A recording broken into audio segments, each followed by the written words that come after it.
I don't believe what I just saw. This is one of the great moments in the history of baseball. I believe in miracles. Yes! Is this the dagger?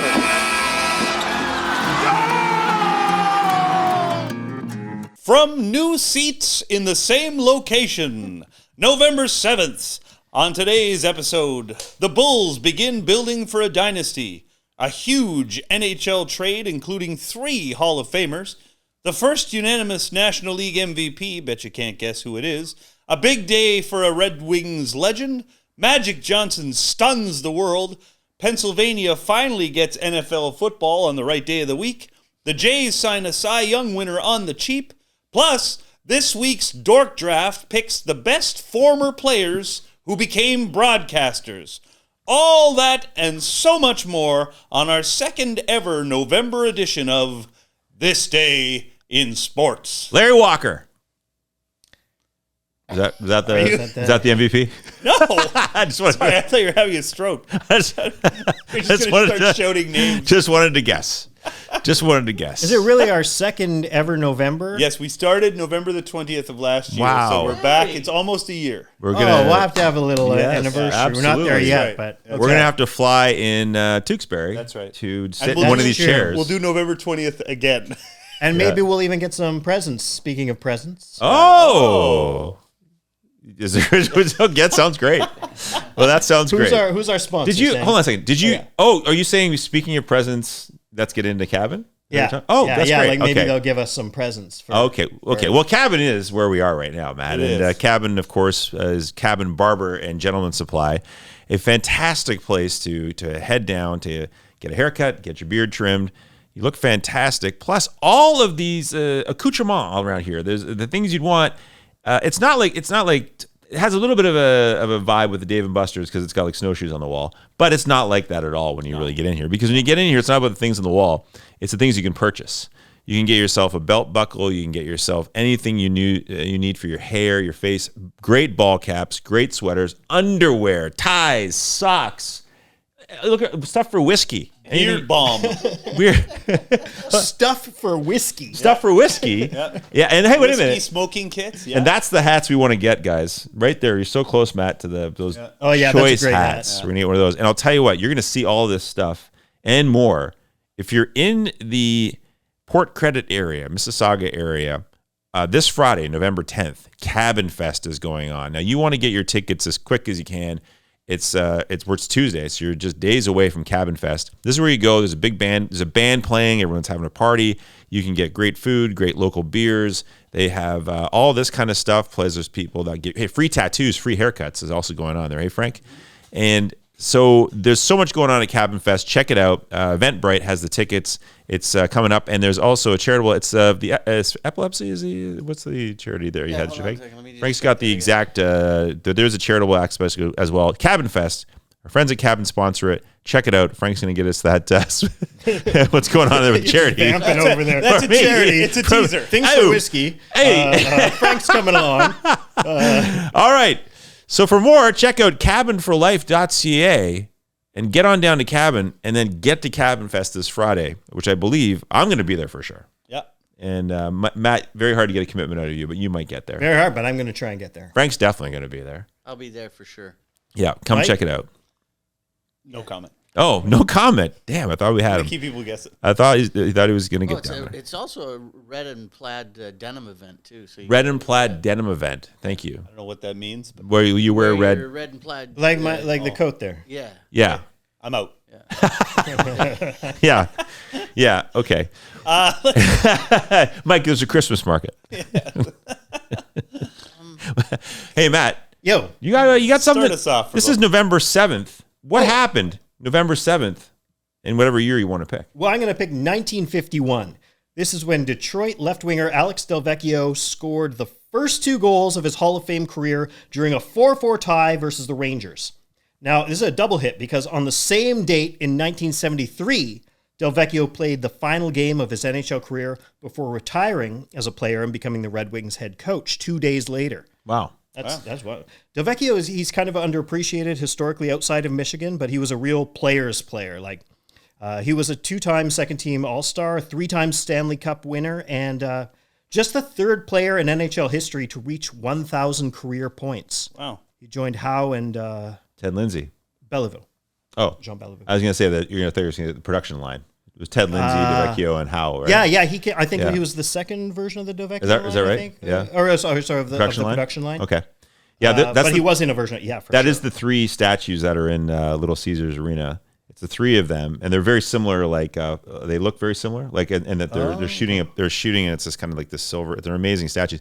But I think the quote on that, you said player's player. The quote on his statue is Gordie Howe saying he's the finest player he ever saw play. Like, Gordie Howe loved to watch him. He liked to watch him play. He didn't want to play with him because he wanted to watch him play. He'd say, really? Well, wow, I amazing. don't That's know if cool. But he Allegedly.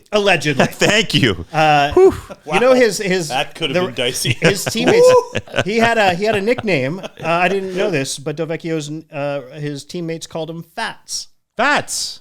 That's a great. I think because he nickname. had like It's a different time. Yeah, Yeah. but because Yeah. of his, I think he had big cheeks as a rookie. Pudgy Fats. cheeks. Okay, that's fair. All right. But anyway, that's Alex Delvecchio. Yes. November 7th, 1991. In a press conference, LA Lakers point guard Earvin Magic Johnson announced that he had contracted HIV and was retiring from the NBA. Despite the retirement, Johnson was voted to start the 1992 All-Star Game in Orlando in February, which he did, winning the game's MVP, and then announced that he was going to return to active play to start the next season, but decided not to after several opposing players expressed concerns about it. He became Lakers head coach near the end of the 93-94 season, but did it for just 16 games and didn't return. He then returned to active play for 32 games at age 36 in January 1996, playing almost all of his minutes at power forward, which I find kind of amazing, in deference to then point guard for the Lakers, Nick Van Exel. To this day, Johnson remains a healthy, vital NBA ambassador and HIV ambassador who has become a tremendously successful business owner and entrepreneur. But I remember, anybody old enough like us, you remember that press conference. Oh my God. There are very few sports events that are more shocking than that day was. And I think for a lot of people, that was the first time they kind of came to understand what HIV was and what was capable of happening to people. I think people had thought of it ignorantly as a gay man's disease in the 80s, and then all of a sudden a huge star like that to contract it and stuff, it was a big deal. Like, that was a really eye-opening event, I think, for a lot of people. And the way he dealt with it was pretty great. Like, he was very honest about it. And Yeah, you're right. That absolutely did shake everybody up. And all their thoughts and ideas about what was going on with HIV, with AIDS, and all that stuff. It changed everything because it was not only in the sports community, it was in the black community, everywhere. yeah, changed it was everybody's an opinion. earth-shattering day, yeah. I just to update on the production line, what Matt alluded to there. So Sid Abel. That's who I was thinking. Right, Was he the first production? Yeah, the first person was Sid Abel and Ted Lindsay and Gordie Howe. The second was DeVecchio because Sid Abel got traded Yes. to make room for DeVecchio. Then there was a third production line, actually, was when Ted Lindsay left and Frank Mahavlich took over. So there was three versions of the production line in Detroit. That's an interesting thing I did not know before. Hey, guys, check this out. Speaking of hockey, November 7th, 1962, goalie Glenn Hall, playing for the Blackhawks at the time, finally had his NHL record consecutive game streak ended during a game versus Boston. The streak lasted an untouchable 502 straight games, spanning 7 full seasons. This is a guy without a mask. Let's always remember. He played 502 straight games as a goalie in the NHL. Suffering from back pain, he was replaced in net by his well-rested backup, Denny DeJordy. After having started out all 70 games each of the past 7 seasons, the 31-year-old Hall started just this is sarcasm, pathetic 66 games during the 62-63 season. He also never had a 70-start season again. And why would he? Yeah. Once you break that, man, being his backup would be real fun for 7 seasons. Fishy job, yeah. Wow. Yeah. Mr. Goalie. Yeah. Glenn Hall. I'm gonna jump to 1989. This is November 7th. Baltimore Orioles pitcher Greg Olson became the first reliever in history to be named American League Rookie of the Year. He was 5-2 with a 1.69 ERA and 27 saves over 85 innings that season at age 22. He had 160 saves before turning 27, but blew out his elbow in 1993 and struggled, playing for 7 teams between 94 and 97 and recording just 13 saves in that span. But then in 1998, he had a huge comeback with the expansion Arizona Diamondbacks, saving 30 games with a 3.01 ERA. Greg Olson. Yeah. He was when he first came up, pretty hyped and then pretty amazing, obviously. And that comeback's insane. Yeah, that he came all the way back that many years later with the Diamondbacks. And then in 2007, he goes on to play tight end for Chicago Bears. No. Greg Olson. You've got a We're different gonna have to edit that out. You've got a Frank different Olson. you've got a different person in mind there. Matt is. Yes, no. that's right. Oh, Yeah. edit. Okay. No, that's just Uncle Matt having some fun. joshing around. Uncle Matt. Come down to the fair Oh, and meet geez. Uncle Matt. Oh, no. Whoa, okay. I'm definitely I out. love it. I love it. 2008. Uncle Matt will not be at Cabin Fest. No. 2008. Utah's Jerry Sloan became the first NBA head coach to win 1,000 games with the same franchise when the Jazz defeated Oklahoma City 104-97 in Salt Lake. Sloan retired in 2011 with a career record of 1,221 wins and 803 losses. That's pretty damn impressive. He also led the Jazz to 16 consecutive winning seasons during his time there. Yeah. Jerry Sloan doesn't get mentioned among the greatest of all-time NBA coaches, but I think maybe he should be. 12-21 and 803 is really good. Those teams were good for a long time. That's playing in Utah for you, though. Yeah. If he played in New York or ignominy, Chicago yeah. or L.A., absolutely. Yeah. There'd be a statue. Maybe there is a statue. Is there a statue in it? You don't know. I don't know. There should be a I don't statue. have that information. Thank you. All right. In 2020, November 7th, 2020, after 8 seasons and 3 Pro Bowl appearances for the Dallas Cowboys, followed by 2 seasons out of the NFL, wide receiver Dez Bryant returned to active play on this day when he was placed on the active 53-man roster of the Baltimore Ravens. Though just 31 years old, it had been almost 3 years since Bryant put on a uniform. He did not start a game for Baltimore that season and made just 6 receptions for 47 yards, and he did not play in the NFL again after that. Now, the Ravens, they currently have Odell Beckham. Mm-hmm. They didn't Terrell Owens go in there too? So they just like to bring these guys back when they seem like they're going to be gone forever. It seems it's a little bit of a trend that started A there little for late them. in the game, yeah. Yeah. 1975. A huge trade in the NHL involving 3 future Hall of Famers as the Bruins sent Phil Esposito and Carol Vadnais to the Rangers in exchange for Jean Rattel and Brad Park. Park was only 27 at the time and had already finished second in Norris Trophy voting 5 times, all, of course, behind Bobby Orr. He would also finish second 2 more times behind Potvin after going to Boston. So that must have been tough. Esposito was 33 but played 6 seasons in Manhattan, recording over 400 points in that time. Rattel was 35 but played 6 more seasons in Boston after 16 in New York. He had 450 points for the Rangers in that span. Wow. And now Esposito was not happy with the trade, having turned down much more money from the WHA to stay in Boston, only to have the Bruins trade him 3 weeks after he turned it down. Oof. That's a bitter pill to swallow. Yeah, I guess you didn't have a lot of, like, athletes have more power now, wouldn't you say? Yeah. And, Oh, yeah. but what a trade. You don't see a lot like that anymore. 3 That's Hall of Famers. such a blockbuster. Yeah, Holy that cow. is. 1933, voters in the state of Pennsylvania turned out in huge numbers to officially repeal its blue laws, a.k.a. Sunday laws, which prohibited or restricted certain activities to happen on Sundays. The laws often limited alcohol sales, kept stores closed, and, most importantly to this podcast, prohibited pro sporting events on Sunday, ensuring that the day remained respectful of Christian religious holidays and allowed working people a guaranteed day off. The new laws meant that the Pittsburgh Pirates and Philadelphia A's could begin playing home games on Sundays for the first time.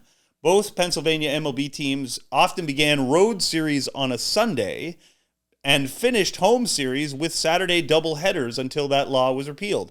Both Pittsburgh and Philadelphia were only granted NFL franchises that very year, and were both playing their home games on Wednesdays and road games on Sunday until late in that season when the rule was changed. And the Pittsburgh NFL team at the time also called the Pirates for a few years. Yeah. Until it became the Steelers. But for the first time in Pennsylvania, you could play sports on Sunday.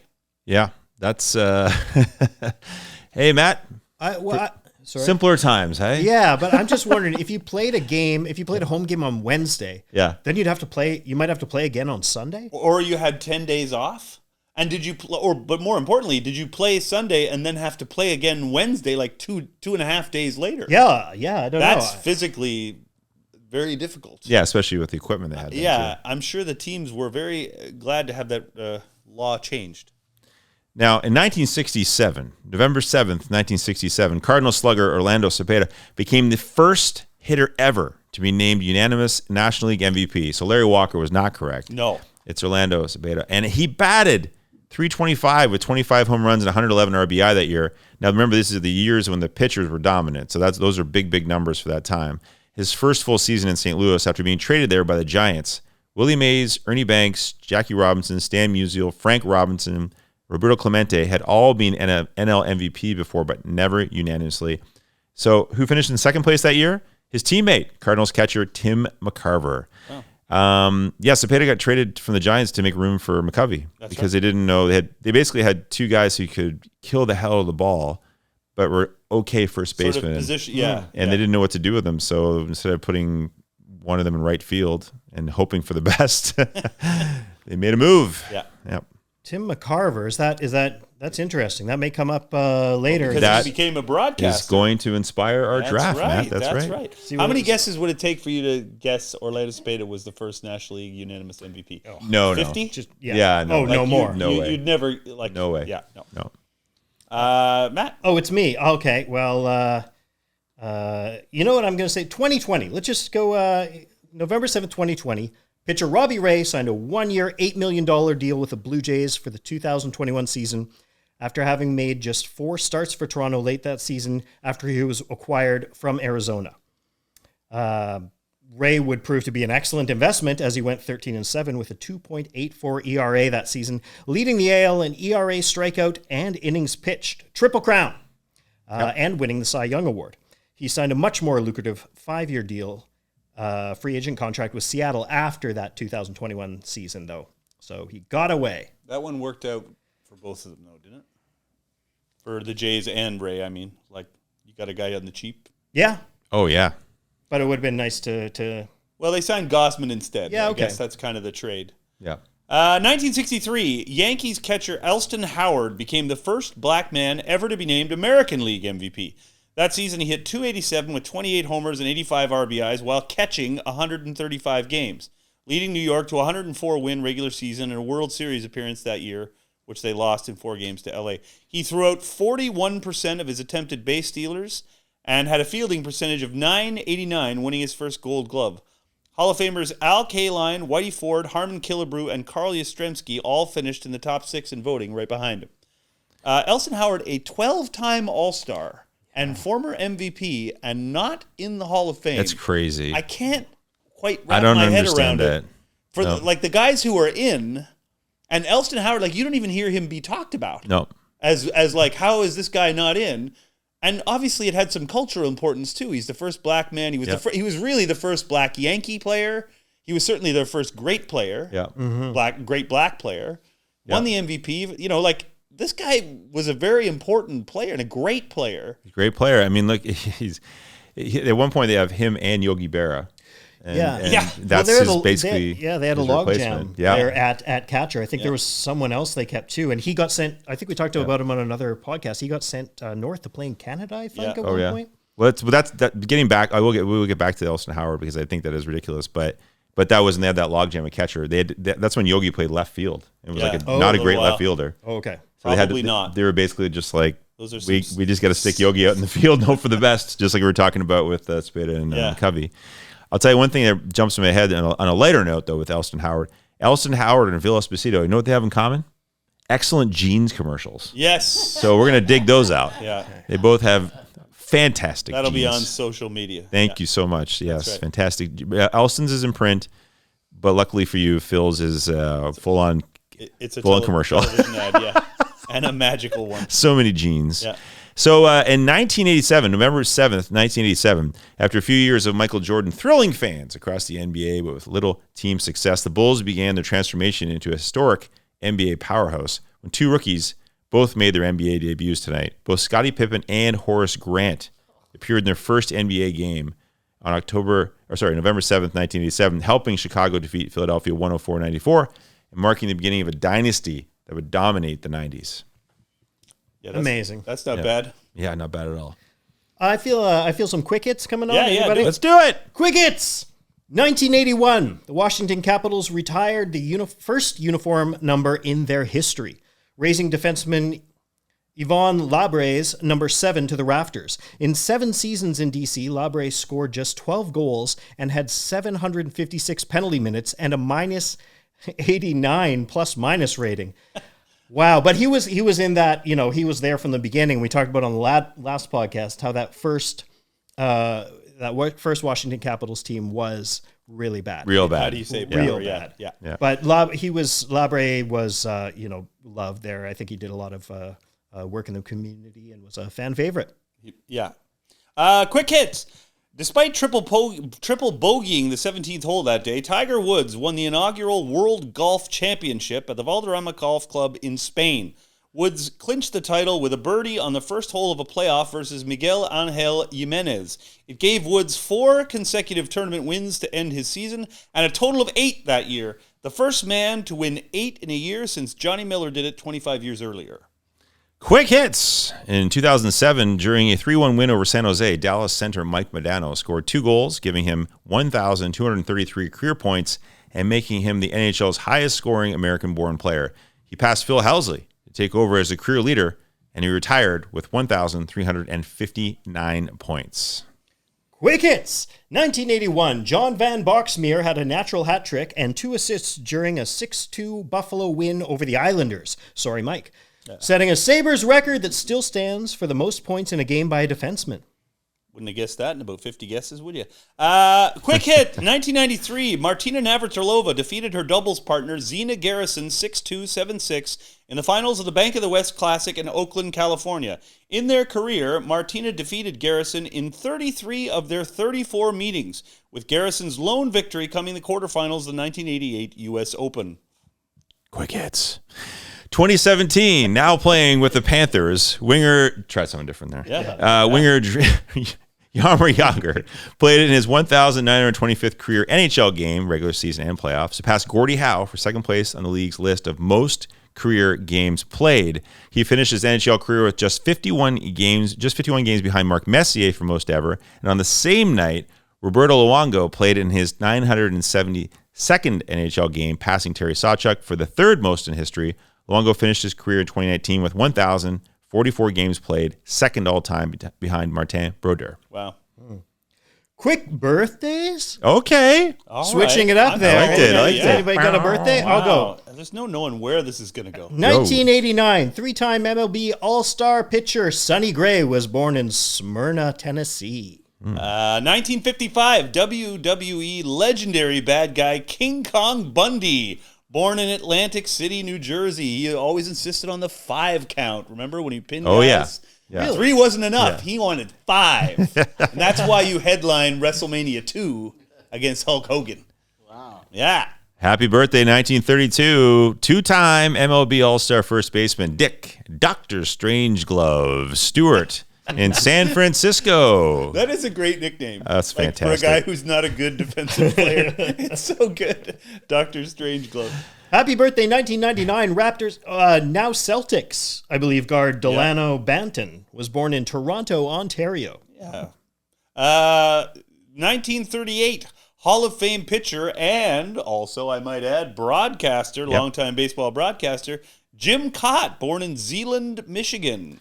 Happy birthday in 1944, knuckleballer and 22-year MLB pitcher Joe Niekro in Martins Ferry, Ohio. Let's slow things down now with some deaths. Mike, you got any? I do, as a matter of fact. In 2011, we lost former heavyweight champion Joe Frazier of liver cancer, just 67 years old, in his adopted hometown of Philadelphia, Pennsylvania. Why'd you say that?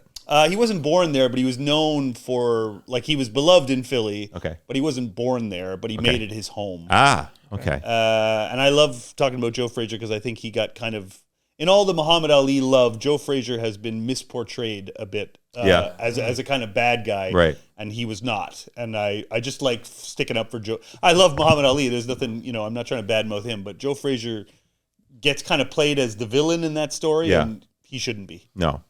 But, I mean, it makes it a better story, I guess. I guess so, yeah.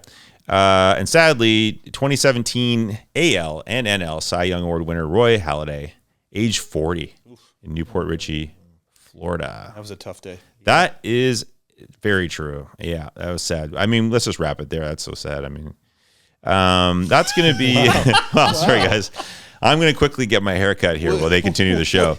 We'll put some music there or something in post to jazz things up a little bit before we go into the draft. The edit will be Frank. I'll cut back just an empty chair. I guess Sandy is gone. Sandy's upset. So we talked. Yeah, we alluded earlier. We had some folks who were athletes. McCarver included, and Jim Cott, who were athletes that became announcers, broadcasters. Greg Olson is another, the football one. The football one. That's right. We're going to have now a draft, and this is going to be the best of these folks. Now, I was curious because I don't know that I clarified this. When we say broadcaster, how are we defining that? Is that just anybody that got on camera and used to be an athlete? I mean, most of the time, if they're I think so. I mean, it doesn't necessarily have to be a color person, right? Like, right. It can be a studio host, I suppose, too. Yeah. I mean, if they're good at it, they're good at it. Okay. I don't think we need to get too ticky-tack about it, do we? Nope. No. That's fine with me. I just wanted to check in and see for our listening and viewing audience. Okay. What kind of parameters were. And as always, they're a little bit fast and loose. That's okay. Sure. And did we roll a die to see? I did. And we had some emails about how slow I roll the dice. That's right. And wondering, and others were more positive, saying, hey, where'd you get that great website? That was just you. Anyway, and how does a 3-sided dice work in real life? Well, it's only online, really. It's great. So we did do this dice. We're wasting all the time we save. The amount of time we save rolling. I'm explaining to you folks the how whole it point goes. of it was. Okay, so we did roll, and I believe the order is Mike, myself, and then Matt. Okay, so Mike's going. Okay, all right. Hold on, what did you say? Well, 2 episodes in a row. 2 episodes the in a dice, row. Matt. You know that's the dice. the way it is. You can't argue with the dice. Yeah, you can't do it. That was great. Okay. Was it? No. See you at Cabin Fest. Yeah. More of that banter. I am going to go to football first, to my former athlete turned broadcaster. This pick is obviously more famous as a broadcaster, but played 10 seasons in the NFL as a kicker with Detroit and Chicago. Pat Summerall. Yeah. Legendary broadcaster, John Madden's longtime partner in the booth for both CBS and Fox.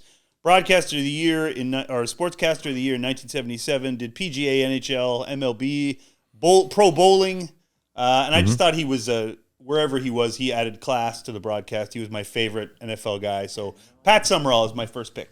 Yeah, that's a great choice. Love hearing that voice and being part of all that. Golden.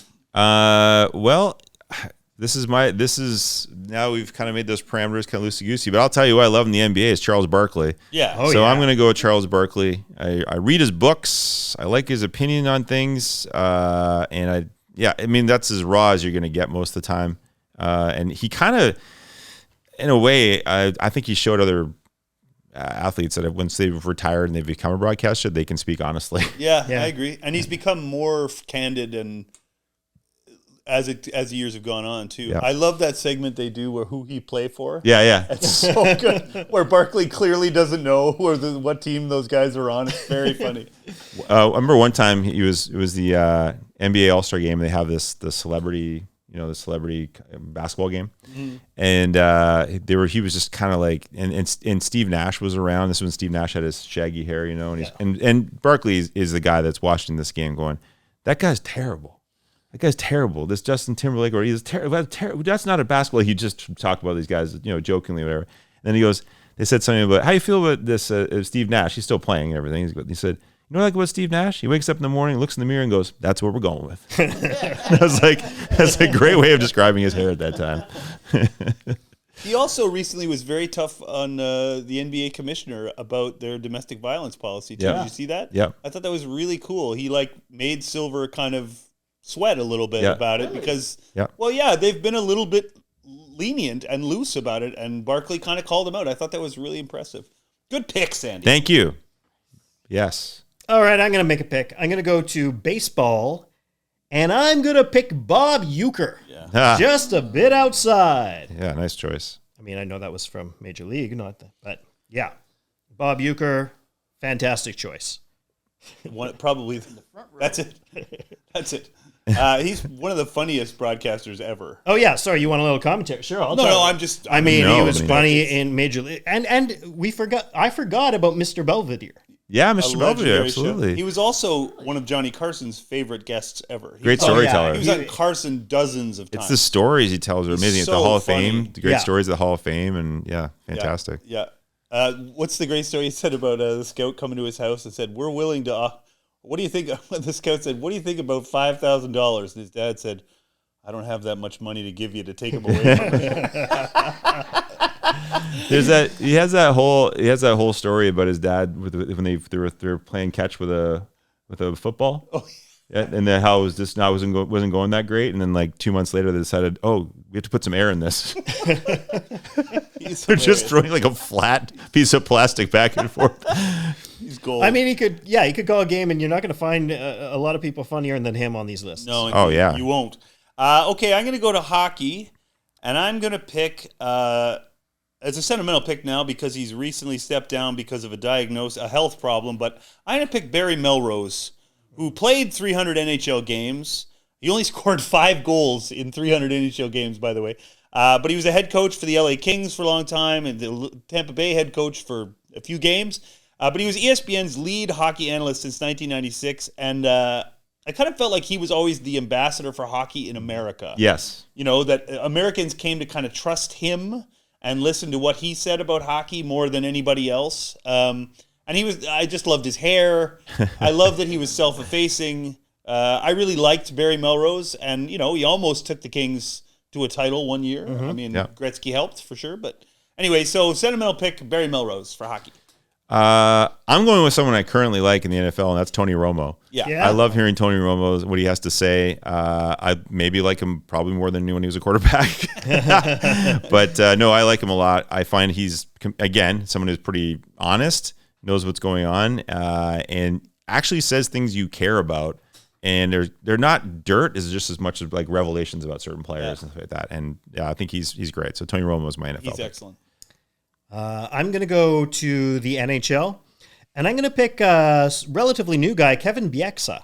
Oh, You've interesting. seen him at Yeah. Sportsnet, or what is he on? Was he on Hockey Night in CBC? I don't know what. I think he even know does what come he up is. at Hockey Night. Yeah. He's really good. He's great, eh? And he just, ex-player, and he just, well, everybody on this list is, but I mean, he just has great insights and talks honestly and is a funny guy too. I think He is good. I can tell you that my wife I was on TV. He was talking, and my wife said, "Who is this guy? He's great." So Yeah. she even noted not being a big hockey fan, but knowing enough, but going that this guy's fantastic. So Like, Yeah, it- that's always a good sign. It's not stuffy or anything, but if it were, he's a breath of fresh air. yeah, Yeah, right, But I it's agree. not. I'm not saying it's stuffy. Right.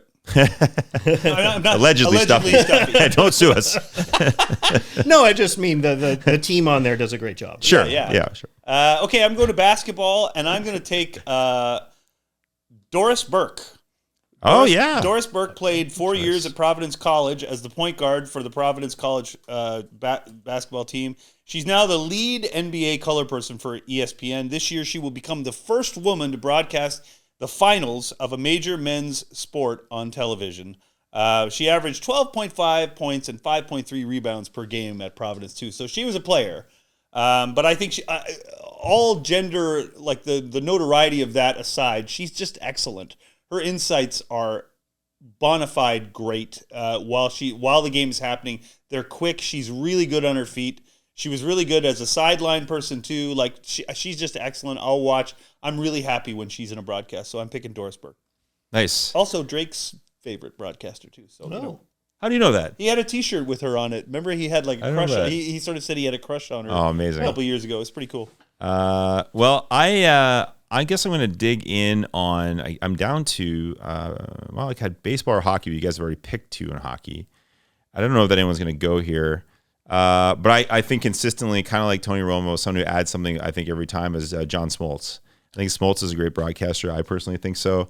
I think that I like hearing his voice. I think what he has to say is important, and I really like John Smoltz currently, and that's my choice for baseball. I like that. I think that's probably going to be a divisive pick. Sure. I like that. Sure. Because I think some people don't like him, but I like that you like. I like him too. But Everybody I have that's left on this list is a 50-50 on baseball. On baseball in particular. awesome. Yeah.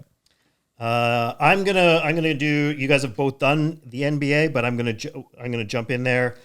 Bill Walton, playful, a little weird. Hey, even I couldn't put him high in. as a kite. I couldn't do it. You couldn't, eh? No, I can't stand him. Really? I can't stand Bill Walton. Okay, that's great. Very I don't think divisive. you're alone, but I think there's people who love him too. For sure. He's so brings such energy and is just a bit out there and just maybe not more than a bit out there, but The documentary about him that was recently on ESPN was great, and his story about being this kind of hippie-ish guy, obviously, and all the things, that's fantastic. Yeah. I just find him so annoying.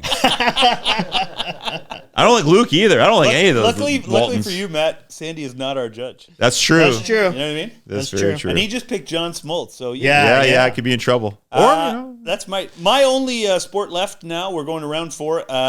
Is baseball. Yep. And I am going to take legendary Seinfeld cast member Keith Hernandez. That's a good choice. Hernandez was a great player, a borderline Hall of Famer for sure, 10-time Gold Glover, 79 NL MVP, and now a mainstay for Mets TV broadcast for the last, I've got to say, 25 years. Mm-hmm. He is great. I learn about baseball every single time I watch a Mets game with him and Ron Darling. He's just so insightful, so smart. He sees things coming before everybody else does. I just feel smarter about baseball when I watch him. And it's never, as Matt said, it's not stuffy. He's not know-it-all. He's a little bit, tiny bit sanctimonious maybe, but I really like his broadcasting style. So Keith Hernandez is my pick. Yep, that's a good choice. I considered Keith Hernandez, but the rest of my list was so 50-50. I thought everyone would love Keith Hernandez. He wouldn't make any sense on my list. You Want to go off. I have a lot of names that people would go, what? So who's your next crazy? Yeah. No, I don't have any more. That was just baseball that was crazy. Oh, okay. Just baseball okay. got wild. This is your final pick, though. This is my final pick for hockey. I feel like I don't want to go controversial again, because I certainly could, but I really like Ray Ferraro. Okay. And again, a guy that I like to hear about. I like when he talks. I like what he says. I don't think it's like particularly controversial. I can't afford another controversial pick, guys. No. But and I just again, it's when I hear he's on a game, and I'm happy he's there. That's simple as that. Right on.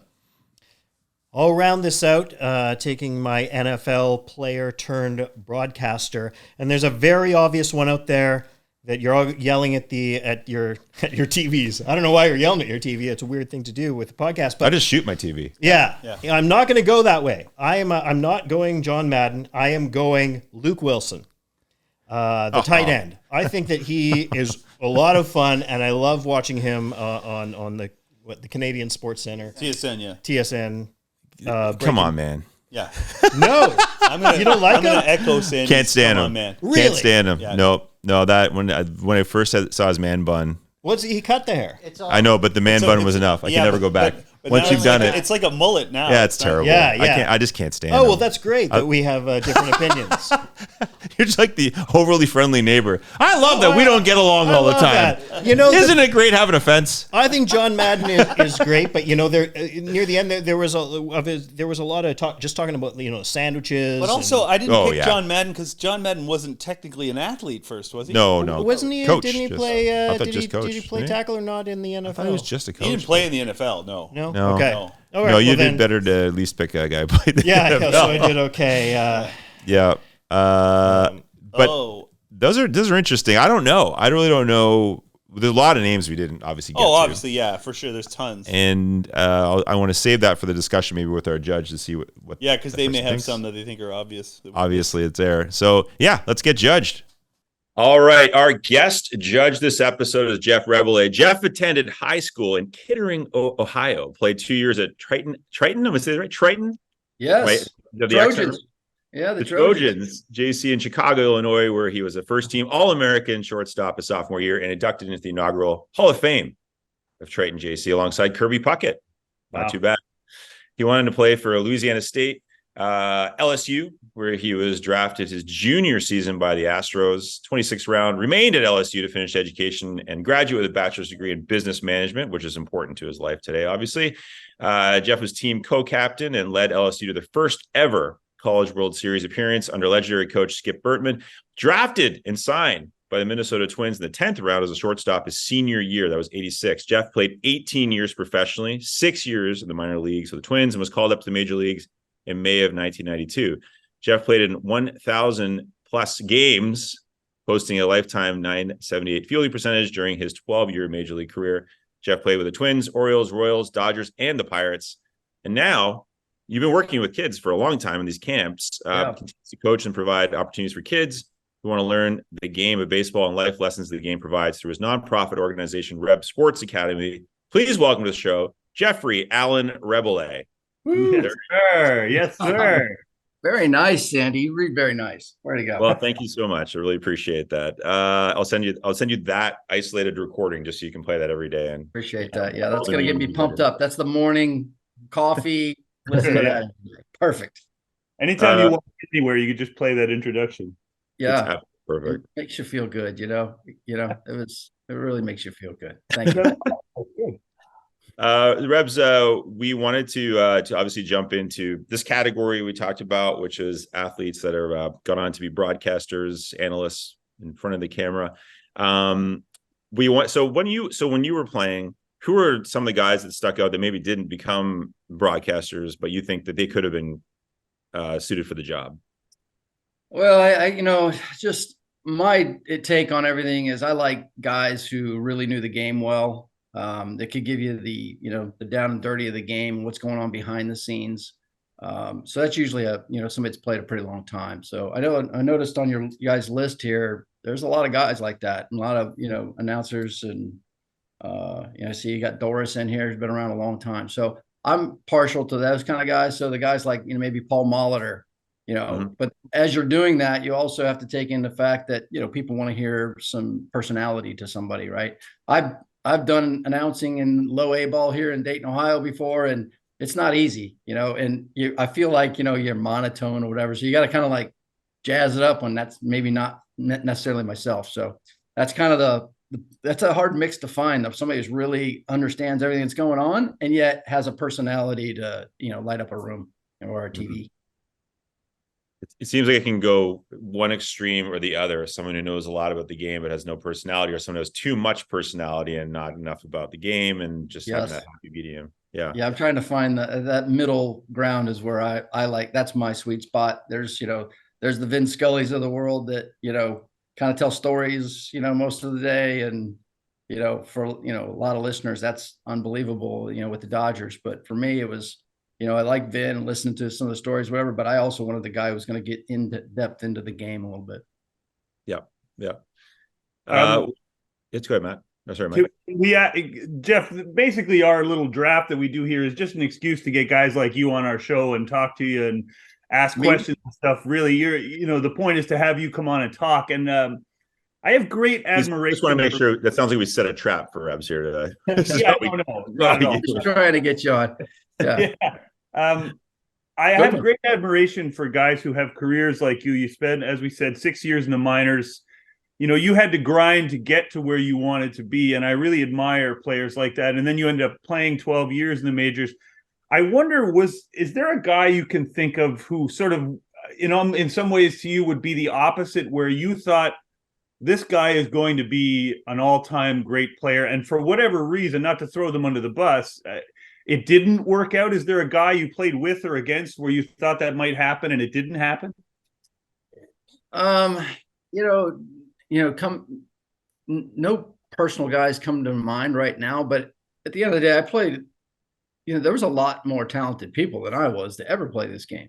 And right. I used to see him come up all the time. There'd be, I would see, there was a kid from Seattle that came up, and he was the second coming, and, he couldn't hit. He couldn't figure it out. And, failure at that highest level is, you're going to fail at some point in the game, and it's how you react to that. And some of these kids are so talented, they get up to the big leagues and they've never failed. Mm-hmm. And all of a sudden they fail, and it's like, they can't recover, or they just can't plug the holes that are the problem. And so there's a lot of those guys. I mean, I saw it every day. My job was to go out there and work as hard as I could. I had a motto that when you think you're out, when you think you're in, you're out. And when you think you're out, you're in. So in my mindset, every day I had to work hard because I felt like, I was almost on the way out. So that was my mindset. And I think, for a lot of talented people, it's hard because they haven't had that grind. They haven't had to deal with the grind. Mm-hmm. Most of the guys that, those guys I just don't remember those guys, to be honest with you. There's so many of them. They never were a part of my thought process. Yeah, right. You know, I had a goal to stay and play in the major leagues at the highest level and be the best player I could possibly be every day. So the names don't really come up to me, but there's a lot of good players that were less talented who grinded it out and had pretty solid careers. That's for sure. Indeed. Okay, thanks. I was going to ask, like, you were a versatile player, and is it true you caught one game even in 1995? And if so, were you terrified or were you ready for that?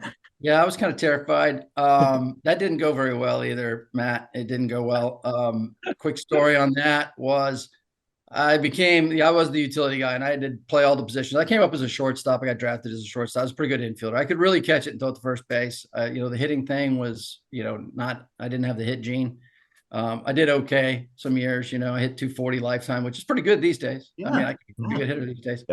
Yeah. So, my thing was, I just went out there and kind of played all the positions well. I would shag in batting practice because I knew I might go out and play, when we were getting blown out or beating somebody really badly, I might go out to the outfield and take Kirby's spot and give him a break. So I had to play all those different positions. And they had me emergency catch. So I was the third catcher. So I catch a lot of bullpens. I think it was just a way, like you guys got me on the show, just for them to have somebody catch pitchers. That's what I did. And then every spring training, Tom Kelly was the manager for the Twins then. They just won the World Series, whatever. So I became the utility guy. I would catch some pens. And every spring training, last game, exhibition game, I would catch three or four innings. And it was just, kind of, hey, throw him in a game, see what happens. And one game, our starting catcher was hurt. Backup needed to be pinch hit for. I pinch hit for him, didn't get a hit. But I had to go into the game, and it turned into like 6 runs. It was not good. I didn't do terrible, but our closer got hit around. They stole on me. I almost threw the guy out. I almost got him, and I was supposed to look over, the managers give you the throw over signs, Yeah. And I'm calling pitches. I'm so nervous that I'm calling pitch. I didn't even look over at the throw. And I'm thinking they're bunting, right? Oh no, they just stole. So, yeah. And the guy you almost got was Cecil Fielder. No, it was David Howard. Actually, David Howard played for a long time. Yeah. So this is great, and so we're leading into this draft, and we could talk about only just your career, what you've seen over all these years, and certainly even just teaching some of the younger guys. But we've got to get serious about this draft, and this was the 4 major sports. Coffee. What's that? I'm going coffee to get serious. Okay, you a coffee. Yeah, well, that's okay. This is for visual to the podcast listeners. We have coffee going on in Matt and Reb's box here.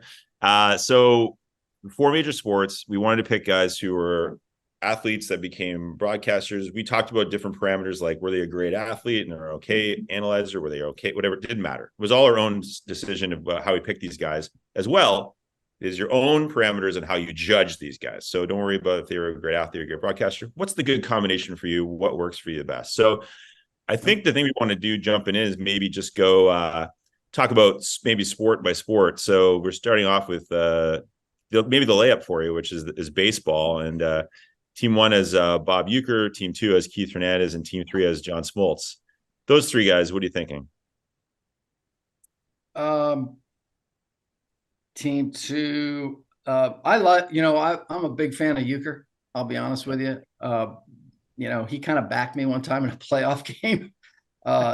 We put a left-handed lineup out there against Randy Johnson, and I didn't have a great game, but I got down a 2-strike bunt, and Joe Morgan was kind of, backstabbing the right-handed lineup, and Uecker's like, well, I think Reboulet's 2-strike bunt was pretty good. So I'm partial to Bob. I like that, but he's a funny guy, self-deprecating. I think kind of like myself. I kind of like that style. Been around a long time, but he's the funny guy, right?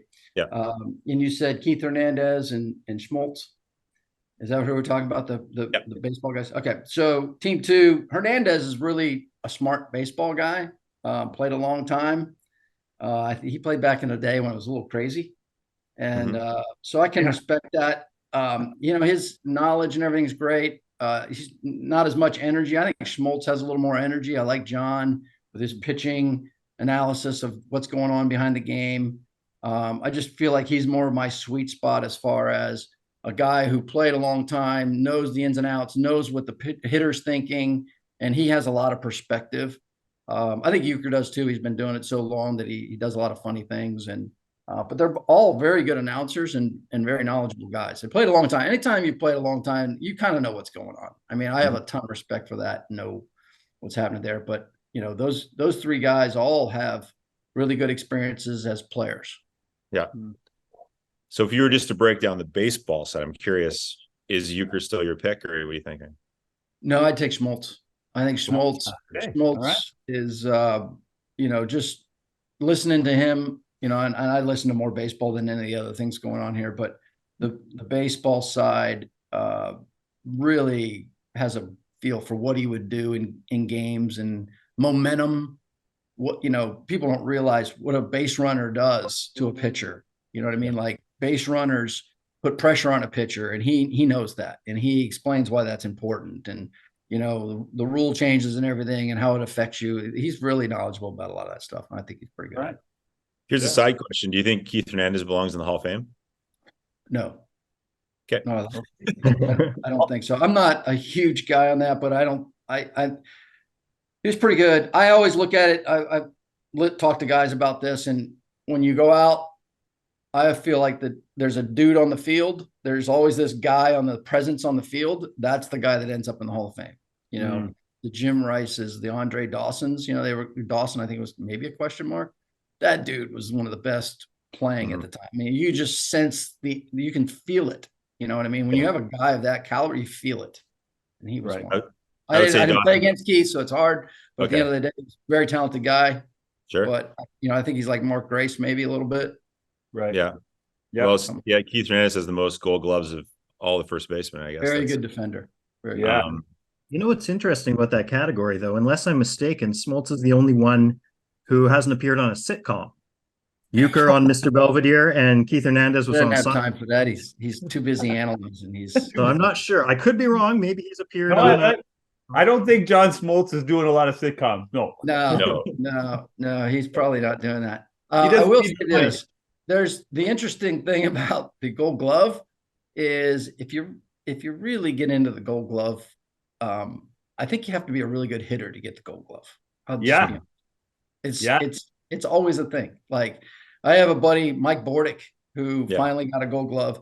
That dude could catch it, throw at the first base. Yeah. He had Omar Vizquel, but Omar's a little better hitter, right? And I think Bordy, he ended up playing in Toronto at the end there, and he became a utility guy and finally made an error. But he hadn't made an error in over a year at shortstop. And then he went as a utility guy, made an error. And I go, it's not so easy, is it? It's not so easy over there. They just announced this year's Gold Glove winners. And somehow a guy who plays for Toronto, Dalton Varsho, who led the league in defensive runs saved, led all of baseball, did not win the Gold Glove. Yeah. And he actually can hit. A little bit. Yeah. Well, from time to time. Yeah. Yeah, he's a younger guy. He's a good player. That's right. And didn't Jeter won like 5 Gold Gloves because he could hit? But I think there were better defensive, as you said, Mike Bordick would have been one, guys who could pick it better than Jeter, no disrespect, Yes. Yeah. And Jeter was solid, of course. Super solid. When he came up, he really didn't have a backhand. It really wasn't very good. He couldn't backhand very well. Right. Figured out that's jump throws, all that stuff, but he really didn't have a great backhand. He turned himself into a much better defender, and so I look at it. Kent Herbeck played first base for us in Minnesota. That guy didn't miss anything. He was a goalie back in the day too. So, he was snaring everything. So that, for me, the Gold Glove is it's a big deal because it's defense, and you don't see a lot of that. Most everybody wants hitting, but I still think there's a little partialness to, Rafael Palmeiro got a Gold Glove because 35 home runs. That's right. Well, I was going to say Herbeck deflected everything, including Ron Gant. Yes, he did. Yes, he did. Nice. Good call. Let's get into football. Team 1 is Luke Wilson. Team 2, Pat Summerall. And Team 3, Tony Romo. Yeah. Luke Wilson, I haven't heard a bunch about Luke Wilson. I know he played a long time. He's a little more, he's definitely, he covers the energy side, I think. He's, he's a little more out there a little bit. That's a guy who, if you're looking for the energy side, whoever's picking this group over here is definitely on the energy side. I mean, I'm just looking at team one in general. That's an energy group right there, right? And he did play for a while, but he's not as probably going to be as, in depth of stuff. He's new school. And then team 2 is going to be Pat Summerall. Boy, he did it a long time, Mm-hmm. That was an impressive career of what's going on. He just has that voice, I think, that everybody likes. Kind of the old Keith Jackson kind of deal, he's always got that distinctive voice. But just, him and Madden together, that was pretty special stuff. But I think Madden helped him along a little bit. And then Tony Romo, again, is the guy I think that, has just a ton of knowledge, who breaks down plays almost to a fault at times, where he might talk too much, analysts, about, different things. And it's amazing what they see, right? So, you ever watch the Peyton Manning and Eli broadcast? I will turn that on and listen to that, because I want to hear, it gets a little crazy, but, and they have a little fun. I kind of like that stuff, but they're analyzing certain plays and explaining, the average person what they're looking at, and how they're disguising things. So Tony Romo does a good job for me. I'll listen to him all day too. So all 3 of those guys are pretty good. I don't know, like I said, I don't know Luke Wilson as well, but they're all pretty solid as far as knowledge of what's going on for their side. Okay. Do you have a favorite you're going to pick in there? No, I would take Romo. I think whoever's winning that one's winning that battle over there on that side so far for me. That's right. That's right in my alley there. So, okay. Well, you are on the show because you have a knowledge more than just baseball, for sure. And I always seem to have an opinion every time I talk to you, which we're really appreciating here. Team 1 in basketball, we have Walton. Team 2, Doris Burke. Team 3 is Charles Barkley. Those are 3 pretty good picks right there. I mean, Bill Walton, I actually turn it on just to listen to Bill Walton, because I want to hear him and his partner, whoever his partner is a saint. They fight continuously on that broadcast, and I'll even talk to my son about it. You listen to Bill Walton, it's like he's out there now. He's out there. He's further out there than Luke Wilson's out there. He's on a different planet sometimes, but he's fun to listen to, and he does have knowledge about what's going on. And it's the what is it, the Conference of Champions? He always says Conference of Champions, the Pac-12. So I enjoy him. I do. Doris does a great job. I don't know Doris's background as much, but clearly all the basketball players appreciate Doris. They have respect for Doris. Doris must be doing it right, man. She is, and I listen, she does great interviews. I don't hear as much of her analysis of what's going on, more, sideline reporting at times and things, but she has their respect. That's for sure. So I know when that happens, the guys, she's doing it right. They understand her, and I can appreciate that. Charles Barkley is, he's great. I like Charles. I personally like listening to that TBS crew, or TNT. Yeah. But I think they all kind of carry each other. They're a good mix, with Shaq and, Kenny Smith and Ernie. I can't remember Ernie's name, but they kind of all work together well. I think if Charles was more by himself like Doris is, he wouldn't do as well. It'd be a little bit more of a struggle. But he does have a lot of knowledge. You would think he's probably in my sweet spot, but if I had to pick, I don't know Doris well enough. I would pick Bill Walton to listen to more often, but Doris, I'm telling you, there's something there. So, I would say the players would probably pick Doris, or anybody that has pretty good knowledge of basketball. Yeah. So we're going with Bill Walton in basketball. Doris is a close second. And Ernie Johnson you're talking about there. Ernie Johnson. That's right. Yeah. Good dude. They're fun. I like listening to them. They're great. I completely agree. And that is totally pushed the other sports to try to emulate that. I know the NHL is really trying to emulate that vibe with their desk, try to get the fun involved. And sometimes it's a little forced. It is. That's the hard part. It's forced. Yeah. Yeah. You noticed, did you guys watch any of the the World Series stuff, you know, and in Fox, or I guess I can't remember who was doing it when they had like Pedro and those guys on. They do a pretty good job. It gets a little hairy. They're definitely trying to do that, and that's difficult. Some of the guys like when they have A-Rod on, what'd you guys think of that? I think, good.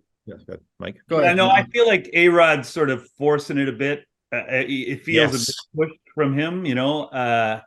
I think Poppy's very charismatic and sort of naturally funny. A-Rod's not naturally funny. A-Rod like he's pushing. Jeter's okay. He's getting used to it, but like Poppy's naturally funny. A-Rod is not. No, Jeter's more relaxed, and A-Rod that face the whole time. A-Rod's like this. Yeah. I'm like, what is happening? Yeah. Yeah. You know, really good player, you know, did a lot of things, whatever. Super knowledgeable. Like this cat knows what's going on. Like he's really good. And you don't become that good unless you know everything that's happening around you and everything else. He's just a little forced all the time, you know, even when you go to meet him as a player, you know, he's just kind of, it's a little over the top, you know, it's like he wants you to, you know, like him, you know, over the top with it. And it's just doesn't come off as natural, even though he is, you know, he's been a nice guy, you know, he's a good dude. And he's just super knowledgeable about what's going on. And then he tries to do a little something. I wish he'd be a little bit more relaxed, like you guys are saying. Yeah. And that's what to do. That's not easy. I mean, you're on TV, you're trying to do your thing, and they probably this in his ear, you know, hey, you know, but that's hard. But there's a little work to be done there. Maybe he'll relax a little bit later on. I feel like a lot of that comes from him trying to sort of rehabilitate his public image after the whole steroids thing. And, you know, the end of his career, it kind of got ugly in the public a little bit. I feel like he's trying to have everybody like him, and everybody probably would, as you said, if he just kind of relaxed a bit and just was the smart baseball guy he is. Yeah, I think he was doing that before, you know, any of that came up, you know, just when he was playing and stuff, you get to meet people, he would be a little over the top, you know, like, you know, but again, maybe that's just his personality of how he does it. And, you know, it's hard to change those things, but super nice guy. And I mean, when you talk hitting or anything, this guy knows what he's doing. Like he's definitely knowledgeable about what's going on. He deserves to be up there. I just wish he would have I think sometimes he does rub people the wrong way in his comments and how it works. Yeah. There's the whole idea heard when the Yankees playing for the Yankees, A-Rod and Jeter, that A-Rod he just couldn't figure out how to get people to like him, how they naturally like Jeter. Yeah. And the whole theory really is that people come to Jeter because they like him. A-Rod needs to go to people to make them like him. So it's like he's pushing out, going like, come on, like me. And Jeter just plays in himself, and everyone's like, oh, I can have more of this guy. He's awesome. So yeah, that is probably the scenario. I agree. But I would be a producer in A-Rod's ear going, what's the smiling thing? Please, shaking and smiling. You talked about A-Rod. We've talked about this. You know. Get pissed off once in a while, you know, it's okay. There's other emotions out there that that's it, exactly. Best time ever. Yeah. It's like holding up the emotions cards and going, this face here, what is it doing? Yeah. Okay. Yeah. What is this face doing? They give you some options. Right. This all leads to hockey. And you said that you grew up watching hockey with your dad. Tell us what the team you'd go to see. Yeah. So, you know, I played hockey in high school. That was my favorite sport. I was actually pretty good at hockey, but nobody goes anywhere from Dayton, Ohio, right? You're not going anywhere, right? So baseball became my thing. And so I played hockey, whatever. But what got me in was we had some friends. My dad had a friend, I had a friend, and they played hockey. And my dad was a 3-sport athlete, not hockey. And my family is very athletic. So I picked up hockey. But we started taking me to the Dayton Gems games, and the Gems were, I don't know what the league was back in the day. I was talking about it the other day. It was a rough league. I think it might have been the IHL. I think it was a lot of fights going on. Yeah. But it was you know, pretty good hockey. And I was thinking of some of the players the other day. I had to look up a couple more. I was thinking about it, but you know, I was watching Stan Jonathan play. Gordy Lane showed up. I just remember Gordy Lane couldn't skate. Like he was a bad skater. He was not a good player at all, but he could fight. And eventually learned to like skate pretty well. And then, he got called up to the Islanders. I won a Stanley Cup, I think, with the Islanders or the Capitals or somebody. And, Jim Petty was a goalie, was really good. Oh, yeah. Pat Rupp back in the day was. This is my tale of triumph. Uh-oh. And then there was and then Guy Trottier. Do you guys remember Guy Trottier at all? You don't remember Guy? He played in the NHL a little bit. Oh. So there was a bunch of smaller guys, but I grew up watching rough and tough hockey at the minor league level, and I loved it. We used to go to all the games, and that got me into hockey. So that's why I love hockey. That's why I want to show you some real quick. This is a gift that Mike Shera gave me, which is this right here. Wow. Cleveland Barons ball cap, one of the favorites of my house, worn out completely, but that's a gem. Cleveland Barons, the 1-year wonder in Ohio. Yeah, you gotta go with the places that nobody knows, right? You get that special hat. I will say, when I went into Toronto, I went to the Hockey Hall of Fame. I picked up a couple of pucks. I don't know. I got a couple of Hall of Famer pucks but I definitely was not missing the Stanley Cup thing and checking everything out. And it was pretty awesome. And I enjoyed it. It is so good. Kind of my thing. Yeah, it is. So we have 3 choices. This is our last category for our athletes become announcers. We have Kevin Bieksa, Barry Melrose, and Ray Ferraro. Yeah. Bieksa is somebody I don't know as well. I know he's a defenseman. Played, I did a little more research on those two guys. I see Barry Melrose all the time on ESPN. But again, these 3 guys, I don't know as much about Melrose's playing career. I know he played for a while, but these 3 guys have played a long time, and they're really, like I said, that's my sweet spot of they've seen it all. Or most everything you could possibly see in, going up through the minor leagues, playing in the show, playing in the NHL is a tough deal. Yeah. The grind of that just in general, knowing what's going on with your teammates. And, Bieksa was a defenseman. So, that's in the NHL, that's pretty awesome. That's the position I think is the most difficult to play in the NHL. Center, you're running around, flying, doing your thing. And I know Ferraro was a centerman, And what would Barry Melrose play? I don't even know. Was he I think he might have been a defenseman. He did not score. I think he scored like 6 goals in a few hundred games in the NHL. So I'm hoping he was a defenseman too. Yeah. He was a guy though that coached, right? Yeah. So his coaching experience gives him a lot of knowledge of what's happening from that side, which a lot of guys don't have, right? So I kind of respect that and listening to him, and they know who's doing the grinding. It's like in baseball, who's behind the scenes keeping that team together, and who helps other guys get better, and who's the glue of what's going on. And that's what I love about all 3 of these guys. All 3 of these cats are, grinders, been through it, know what's going on, have different perspectives, but really, and aren't afraid to tell it like it is, to be honest with you. All 3 of them aren't afraid to call somebody out and go, hey, this guy ain't hustling, I want to point out one thing to you, Rebs. Is just looking up Barry Melrose. He did play 3 years in the WHA with the Cincinnati Stingers. There you go, the Ohio guy too.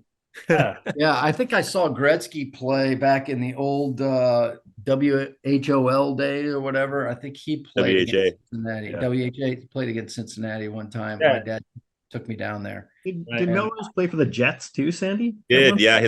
That's his first NHL team was the Jets, and then he went to the Leafs, and then the Red Wings, and then kind of bouncing back and forth. Are you talking about Winnipeg? Yeah. Wow. I played an exhibition baseball game in Winnipeg at a small field up there. It was freezing. Oh yeah. The Gold Eyes is the team up there right now. Yeah. They weren't the Gold Eyes back then. It was the first ever, they were trying to get a team possibly, or something was going on. We played the Winnipeg Whips were the Expos team. Steve Rogers pitched there in Winnipeg. He said it, and it was absolutely a nightmare. Yeah. He has some stories. There's another salty guy who's got some stories, right?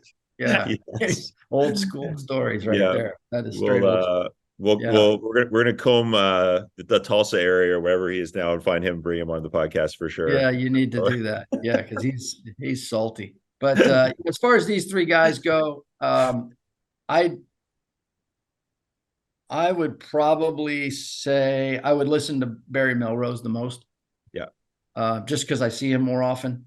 Yeah. But I have a lot of respect for this Ferraro guy. I've seen him. I've seen his work. He does a good job.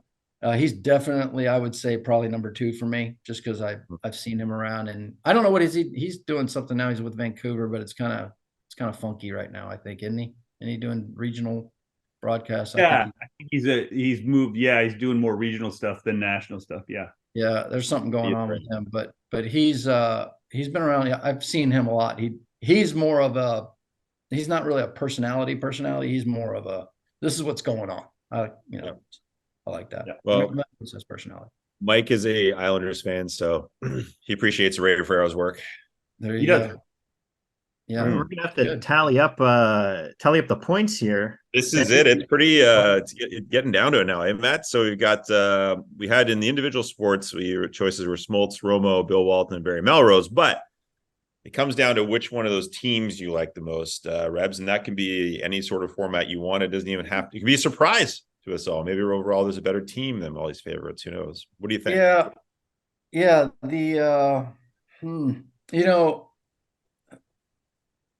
I would probably say, just by going over the team aspect of everything, I would have to do team 3, and I'm pretty sure that's probably Sandy.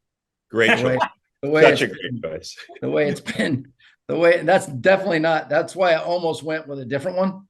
Yeah, I understand. Kind of sensed it was Sandy, but pretty good picks right there. I mean, solid dudes. Smoltz, really solid. Tony Romo, really solid. Barkley can give you a little fun, and Ray Ferraro can give you the nuts and bolts and tell you who needs a punch in the face. You know what I mean? kind of appreciate that. Yeah. Well, we always appreciate the punch in the face. Who's winning the overall? Well, overall, schedule? I would not say me. Not Mike. Mike, I'm available for consulting. I can help you. I may need it going forward. I appreciate that, Rip. Yeah.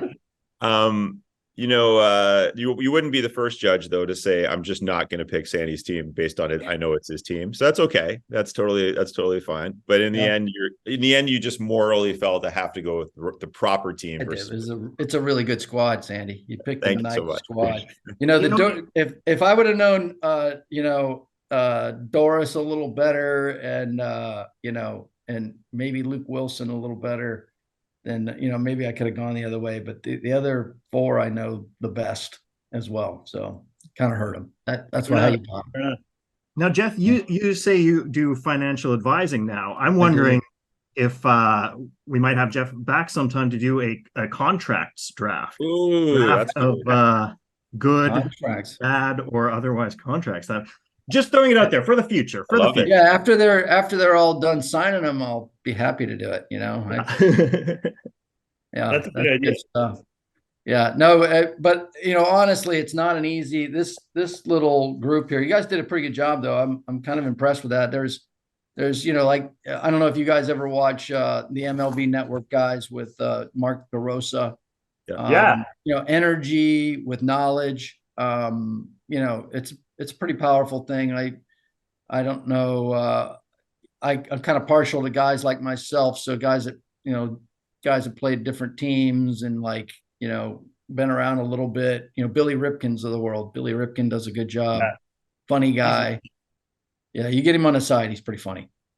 So he has enough energy and definitely some knowledge of the game. So those are the kind of guys that I like. So that's why I gravitate to that. So it is interesting in baseball that there's a lot of utility guys who have ended up being good announcers, good broadcasters. I mean, in Toronto, we had Pat Tabler doing that kind of thing, and DeRosa is a good example too. But you guys move around and and also know, like Mike said off the top of the show, people like yourself who know what it takes to actually work to maintain a job in baseball.